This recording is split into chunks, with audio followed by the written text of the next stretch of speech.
Welcome to simple talks by Nanda. നമ്മളിന്ന് discuss ചെയ്യാൻ പോകുന്നത് വേരിയൻസിൻ്റെ ഒരു ക്വസ്റ്റ്യൻ ആണ്. Find the variance of the following data. ഇവിടെ ഒബ്സർവേഷനും വാല്യൂവും തന്നിട്ടുണ്ട്. അപ്പോൾ വേരിയൻസ് കണ്ടുപിടിക്കാൻ വേണ്ടി ആദ്യത്തെ സ്റ്റെപ്പ് നമ്മൾ ചെയ്യേണ്ടത് മീൻ കണ്ടുപിടിക്കുക എന്നുള്ളതാണ്. അപ്പോൾ മീൻ കണ്ടുപിടിക്കാൻ നമ്മൾ ചെയ്യേണ്ടതെന്ന് വെച്ചാൽ ഈ തന്നിരിക്കുന്ന വാല്യൂസിൻ്റെ സം എടുക്കണം. എന്നിട്ട് നമ്പർ ഓഫ് ഒബ്സർവേഷൻ എത്രണ്ണം ഉണ്ടോ അത് വെച്ച് ഡിവൈഡ് ചെയ്യണം. ഇവിടെ നമ്പർ ഓഫ് ഒബ്സർവേഷൻ എന്ന് പറഞ്ഞാൽ 7 ആണ്. അപ്പോൾ ഇതിൻ്റെ sum divided by number of observation ചെയ്യുമ്പോൾ നമുക്ക് മീൻ വാല്യൂ 32 ആയിട്ട് കിട്ടും. ഇനി നമ്മൾ അടുത്ത സ്റ്റെപ്പിൽ എന്താ ചെയ്യേണ്ടതെന്ന് വെച്ചാൽ ഈ കിട്ടിയ മീൻ വാല്യൂ ഈ ഓരോ ഡേറ്റാ പോയിൻറ്റ്സിൽ നിന്നും മൈനസ് ചെയ്യണം. ആദ്യത്തെ ഡേറ്റാ പോയിൻ്റ് ആരായിരുന്നു? 25 മൈനസ് 32, അതേപോലെ 26 മൈനസ് 32. അങ്ങനെ ഓരോ ഡേറ്റാ പോയിൻറ്റ്സിനെയും ഈ മീൻ വാല്യൂ വെച്ച് സബ്ട്രാക്ട് ചെയ്യുമ്പോൾ നമുക്ക് ഈ ആൻസറാണ് കിട്ടുന്നത്. ആദ്യത്തെ -7 കിട്ടും, -6, 6, 30, -1, -2, -3. ഇങ്ങനെയാണ് നമുക്ക് ആൻസർ കിട്ടുന്നത്. ഇനി മൂന്നാമത്തെ സ്റ്റെപ്പിൽ നമ്മൾ എന്താ ചെയ്യേണ്ടതെന്ന് വെച്ചാൽ ഈ കിട്ടിയിരിക്കുന്ന ആൻസർ ഇല്ലേ, അതായത് നമുക്ക് കിട്ടിയ ഈ ഡീവിയേഷന് സ്ക്വയർ എടുക്കണം. അതായത് -7 എന്നുള്ളത് -7 സ്ക്വയർ എന്നാവും, അപ്പോൾ 49. -6 സ്ക്വയർ എന്ന് പറയുന്നത് 36, 6 സ്ക്വയർ 36, 13 സ്ക്വയർ 169, -1 സ്ക്വയർ എന്ന് പറഞ്ഞാൽ 1 ആയിട്ട് മാറും, -2 സ്ക്വയർ 4, -3 സ്ക്വയർ 9 ആയിട്ട് മാറും. ഇനി ലാസ്റ്റ് നമ്മൾ എന്താ ചെയ്യണമെന്ന് വെച്ചാൽ calculate the average of square deviation. അതായത് ഈ കിട്ടിയ സ്ക്വയേർഡ് ഡീവിയേഷൻ്റെ ആവറേജ് എടുക്കണം. അപ്പോൾ കിട്ടുന്ന ആൻസറാണ് നമ്മുടെ വേരിയൻസ് എന്ന് പറയുന്നത്. ഇപ്പോൾ ഇവിടെ നമുക്ക് കിട്ടിയ ആൻസേഴ്സ് ഇല്ലേ, അതിൻ്റെ ആവറേജ് എടുക്കുക. അതായത് ഇതിൻ്റെ എല്ലാം sum divided by number of observation 7 ആണ്. അപ്പോൾ നമുക്ക് വേരിയൻസ് എത്ര കിട്ടും?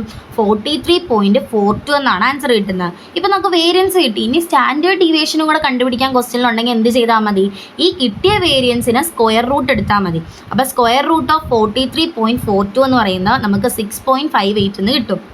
ഇനി ഇതിൻ്റെ കൂടെ തന്നെ നമുക്ക് റേഞ്ച് കണ്ടുപിടിക്കുന്നത് എങ്ങനെയാണെന്നും കൂടെ നോക്കാം. റേഞ്ചിൻ്റെ ഇക്വേഷൻ എന്ന് പറയുന്നത് മാക്സിമം മൈനസ് മിനിമം എന്നാണ്. ഇതിപ്പോൾ നോക്കിക്കോ, ഇവിടെ 4 ഒബ്സർവേഷൻസ് ആണ് തന്നിരിക്കുന്നത്, 45, 64, 68, 51.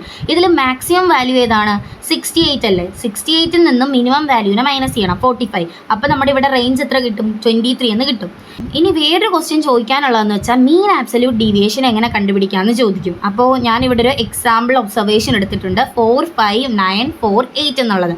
ഈ വാല്യൂസിൻ്റെ മീൻ കണ്ടുപിടിക്കുക. ഇതിൻ്റെ എല്ലാം sum divide by number of observation, അത് 5 ആണ് വരുന്നത്. അപ്പോൾ നമുക്ക് ഫൈനലി മീൻ വാല്യൂ എത്ര കിട്ടും? 6 എന്ന് കിട്ടും. ഇവിടെ നമ്മൾ എന്താ ചെയ്യേണ്ടതെന്ന് വെച്ചാൽ ഓരോ ഡേറ്റാ പോയിൻറ്റ്സിനെയും ഈ മീൻ വാല്യൂ വെച്ച് സബ്ട്രാക്ട് ചെയ്യണം.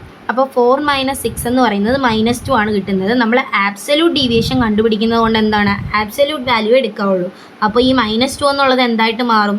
2 ആയിട്ട് മാറും. അങ്ങനെ 5 - 6 എന്ന് പറയുന്നത് -1 ആണ്, അത് 1 ആയിട്ട് മാറും.